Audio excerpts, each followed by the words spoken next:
What if the things you do that make you feel weird are actually signs of something brilliant? We spend so much of our lives trying to fit in, to smooth over the edges of our personalities that don't quite align with the norm.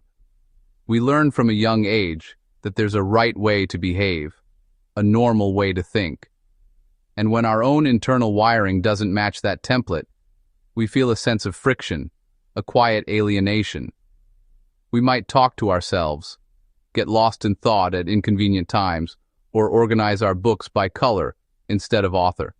Society often labels these behaviors as eccentric at best and deficient at worst. But this entire framework is built on a misunderstanding of how the most powerful minds actually operate.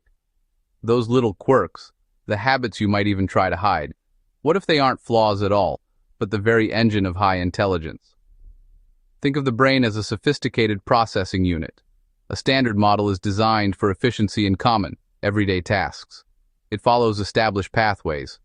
But a high-performance brain, one wired for innovation and deep insight, often reroutes its processing power. It forges new, unconventional neural pathways. These new routes are what allow for creative leaps and profound discoveries. But they can also manifest as behaviors that seem odd from the outside. The very same mechanism that allows a physicist to mentally rotate a four-dimensional object might make them forget where they put their keys. We think genius is the polished outcome, a published paper, a symphony, a groundbreaking equation.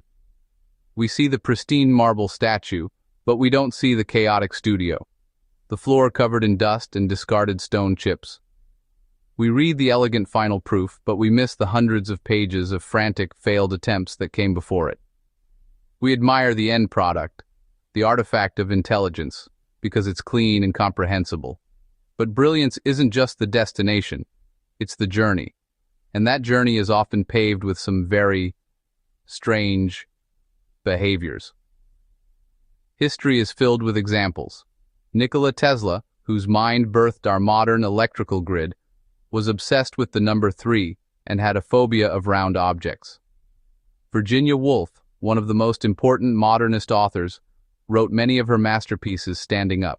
These weren't random affectations, they were part of their cognitive process. These habits were the rituals that unlocked their focus, the external manifestations of a mind working differently. From the right perspective, a scribble reveals a masterpiece. Sometimes the smartest people don't act normal. That's the advantage. Normal means average. It means adhering to the mean, the statistical center. And while that's perfect for societal stability, it's the enemy of innovation. Breakthroughs, by definition, happen at the edges, outside the comfortable bell curve of accepted thought. So habits that create exceptional outcomes will, almost by necessity, look different from the habits that create average outcomes. A mind that constantly seeks novel connections and questions foundational assumptions isn't going to operate with the same behavioral software as a mind that prefers routine and established procedure. The strange habit is often just a symptom of a deeper, more powerful cognitive style. In this deep dive, we're going to dissect 7 of these powerful habits, not as oddities to correct, but as tools to understand and perhaps even harness in our own lives. We'll investigate the why behind each one. What does the science of psychology and neuroscience tell us? What do these behaviors reveal about a mind that is optimized for learning, creativity, and problem-solving on a massive scale? We'll look at everything from obsessive note-taking and strategic solitude to the surprising power of talking to yourself. Each habit is a clue, a breadcrumb leading back to the underlying architecture of a brilliant mind. If you are fascinated by the intersection of psychology, intelligence, and practical self-improvement, if you want actionable strategies to upgrade your own thinking, then make sure you subscribe and hit that notification bell. You won't want to miss what's coming. We're about to reframe what it means to be smart, to move beyond the simple metrics of grades and test scores, and into the messy, fascinating, and powerful reality of how genius truly functions. Now, where do we begin? Have you ever been told you ask too many questions? Perhaps in a classroom, a meeting, or even at the family dinner table. It's often framed as a criticism, a suggestion to be less disruptive, to simply accept things as they are. But what if this label, intended to curb your curiosity, is actually identifying one of the most powerful engines of human intellect. What if being the person who asks too many questions is a sign that you are on the verge of a profound discovery? A question is a key, not just any key, but a master key, built to unlock the door that separates ignorance from understanding. Each time you ask why or how, you are not merely seeking a fact, you are turning that key. You are refusing to remain in a locked room of accepted knowledge and instead stepping into the vast, open landscape of comprehension. This is the fundamental act of learning. Relentless questioning is the very foundation of all meaningful learning. It's a process of intellectual excavation. Think of your mind as a landscape. Rote memorization is like placing stones on the surface. They are there, but they don't change the terrain. A good question, however, is like a drill. It bores deep into the bedrock of your assumptions. Each question probes your mental model. It tests its internal structure and its external validity. When you ask, "Does this always hold true?" or "What is the counter-argument?" you are sending a shockwave through your understanding. You are searching for the hairline fractures in your logic, the weak points in your conceptual framework. A strong mental model can withstand this scrutiny. A weak one thankfully crumbles, forcing you to rebuild it on a more solid foundation. Consider the classic child's question: why is the sky blue? This is not a request for a piece of trivia. It is a profound inquiry into the nature of reality. The answer involves the properties of light, the composition of the atmosphere, the principles of Rayleigh scattering, and the biology of the human eye. The question implicitly asks if there are hidden principles that govern the world we see, and the answer is a resounding yes. This is the path of the giants. Isaac Newton famously followed a chain of whys, from a falling apple to the orbits of celestial bodies, to uncover the law of universal gravitation. He didn't just see an apple fall, he asked it fell straight down and not sideways, and the force pulling it was the same force keeping the moon in orbit. This relentless, connected inquiry transformed our understanding of the cosmos. History repeats this pattern with astonishing consistency. Relentless, almost childlike inquiry is the mechanism that births insight.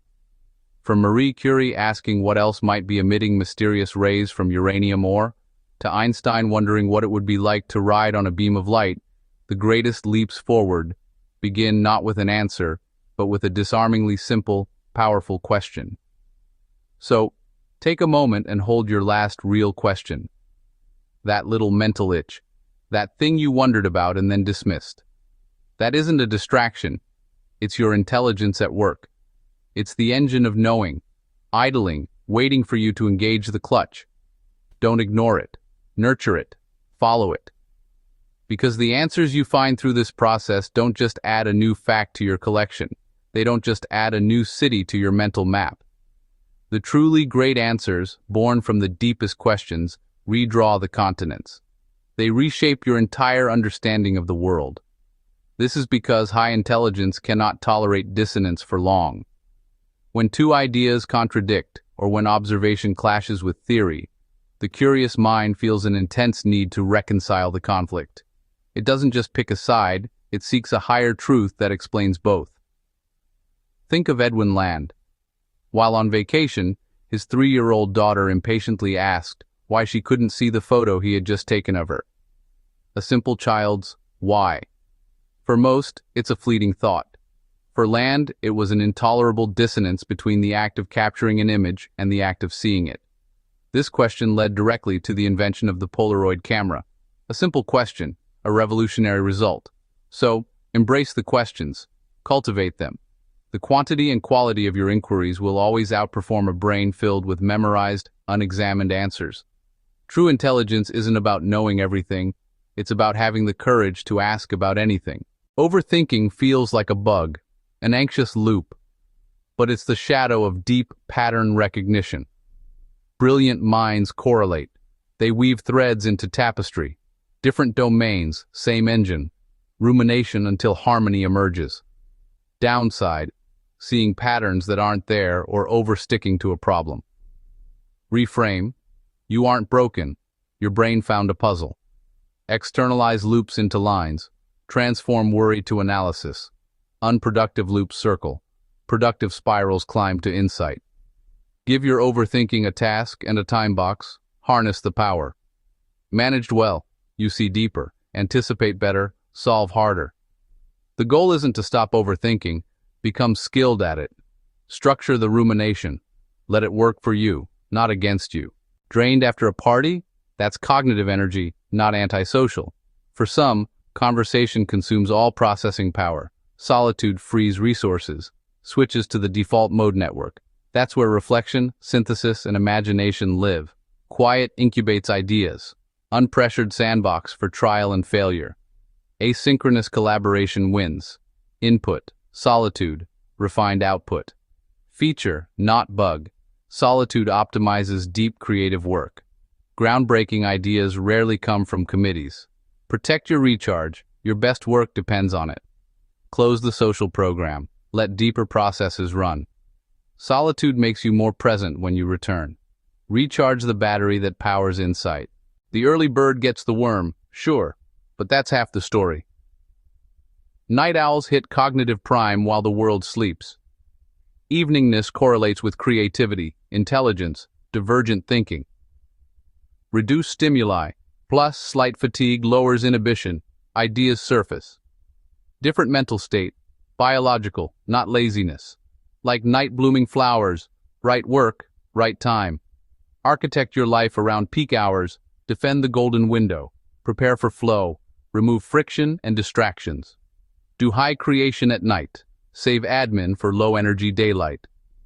Reframe your day, start later, finish powerful. Respect your chronotype. Invest your best under the moon. Protect your peak. Produce your best. A cluttered desk is a cluttered mind, so they say. For some, the desk is a 3D mind map. Projects in motion. Not mess, memory, prompts, and active reminders. Studies show messy rooms can boost creative idea generation.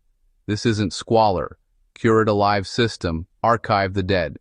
Know when to scrape the palette. Periodic curation matters. Externalize memory cues, reduce cognitive load. Cycle. Expand while creating, compress when completing. Ask, is this mess alive or dead? Keep the living. A brilliant mind thrives in a dynamic, non-linear ecology. Design your space to think with you. Your desk can be fertile ground for genius. Is the sky blue? Yes, and also, it depends. Skepticism asks, what do we mean, and how do we know? Consensus once said Earth was fixed. Skeptics moved continents. Healthy doubt stress tests ideas. Quality control for knowledge. Cynic dismisses, skeptic inquires. One blocks, the other unlocks.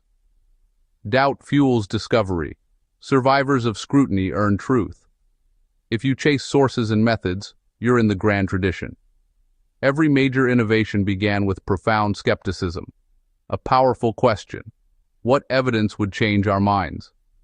Questioning consensus isn't anti-intellectual, it's honesty. Skepticism is the guardian of truth. It builds the future by doubting the present. Your body's here, but where's your mind? Daydreaming isn't laziness, it's productive wandering. Your brain runs simulations, mixing memory with possible futures. It's the sandbox where you practice living, without cost. Insights appear because the background process kept working. Unrelated ideas meet, novel solutions emerge. Build mind wandering into your day. Let soil rest, then bloom. Don't yank your attention back. Get curious about its path. That random train of thought might be the work. Quietly, mysteriously, your brain builds new realities. Give your mind space. It will pay you in eureka. Let yourself drift, then harvest. Under the right conditions, procrastination is strategy. The incubation effect. Solutions pop after stepping away. You must load the problem first, earn the delay, then distract just enough. Let unconscious roam and solve. Not avoidance, timing. A parallel processor at work. Great tip. Start late day, sleep on it, wake with clarity. Downtime becomes productive phase, working smarter. Rule 1. Engage deeply before you step away. Pick activities that free your mind without draining it. It's a dance. Conscious effort with unconscious synthesis. Give your ideas time to be born. Strategic delay, profound results. That itch for new, music, places, ideas, that's fuel. Dopamine motivates seeking and strengthens learning. Novelty breaks rigid patterns, builds cognitive flexibility. Your brain's a restless planner, expanding mental maps. Synthesis is your edge, solutions from distant domains. Embrace generalism, master learning itself. When novelty calls, connect it on purpose to what you know. In a fast world, adaptability is priceless. Use novelty to architect a larger, smarter mind. You're not just consuming new, you're building capacity. Make the unfamiliar your teacher.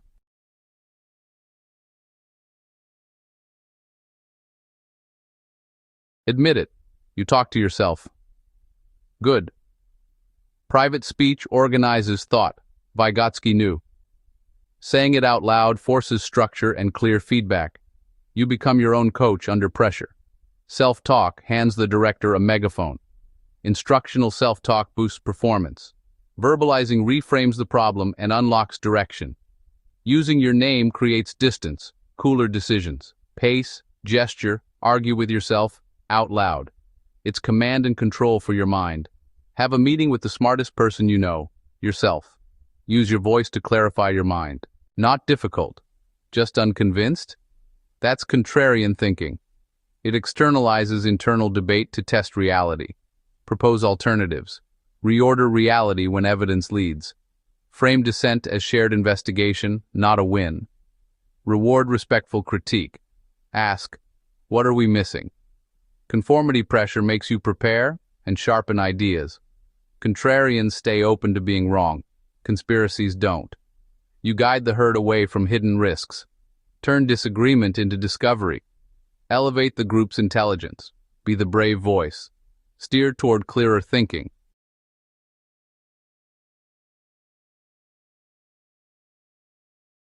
Some collect stamps, some collect facts. Each fact is a tile in a mosaic, useful in aggregate. With thousands of pieces, you see hidden connections. Analogy-making powers creative leaps across domains. Knowing two worlds, let him invent a third.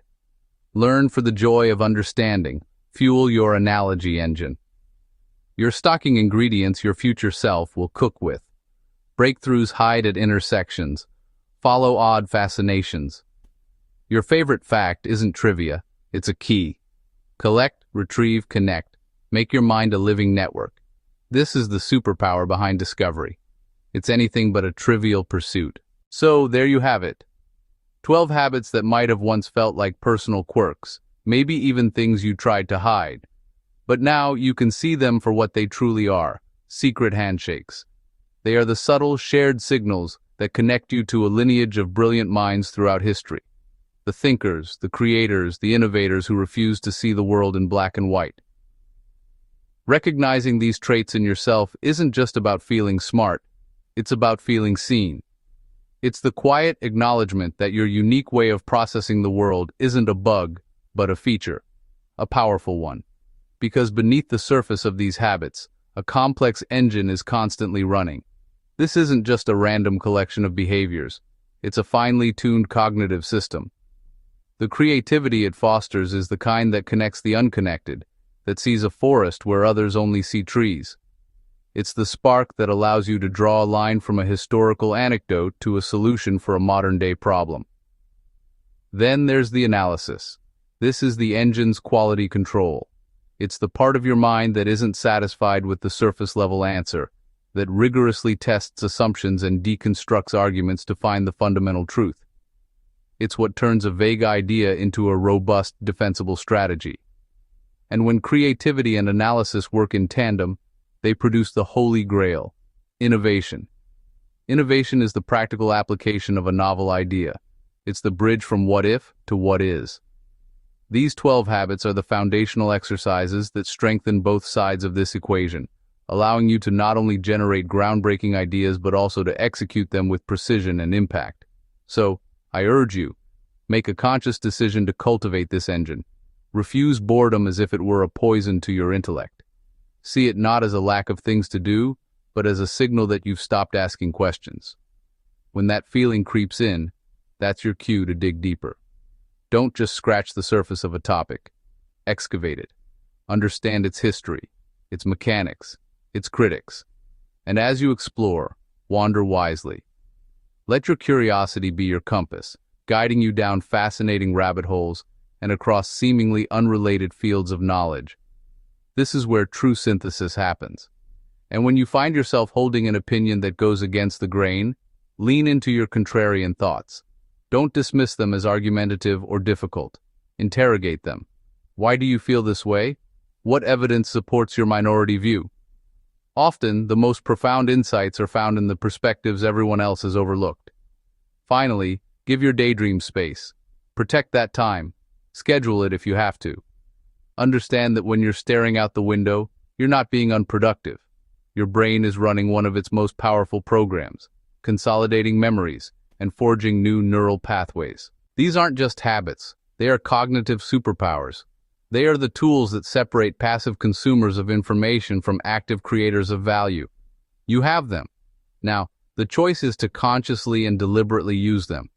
Now, if even one of these 12 habits made you pause and think, hey, that's me, do me a favor and hit the like button. It's a small click for you, but it's a massive signal for us that we're on the right track. And if you want to keep these insights as a personal reference guide, a reminder of your own unique genius, hit that save button. Think of it as your digital toolkit for brain upgrades. And if you believe, as we do, that understanding the mind is the ultimate life hack, then subscribe to this channel. We are obsessed with psychology, intelligence, and practical strategies for upgrading your thinking. But subscribing is only half the battle. Turn on all notifications by clicking that little bell icon. That way, you'll be the first to know when we release our next deep dive, ensuring you never miss out on insights that could reshape the way you think. Now, I want to hear from you. We've created a community of thinkers here, and your insights are incredibly valuable. Look for our pinned comment down below. The question is this: what's the weirdest habit you have that has unexpectedly helped you solve a difficult problem or spark a brilliant idea? Be specific. Was it organizing your bookshelf by color, talking to yourself while you code, pacing in circles while on a call? Tell us your story in the comments. We genuinely read every single one. Your experiences not only validate these ideas, but also inspire thousands of other people in this community. And as a thank you, we'll be highlighting the most insightful and fascinating replies in an upcoming community post. And finally, share this video.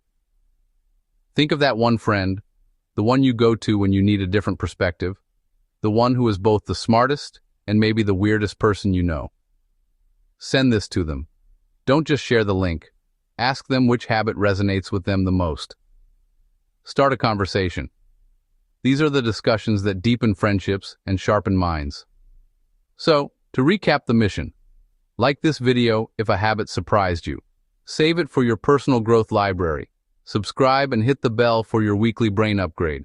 Comment with your weirdest smart habit, and share it with your smartest friend.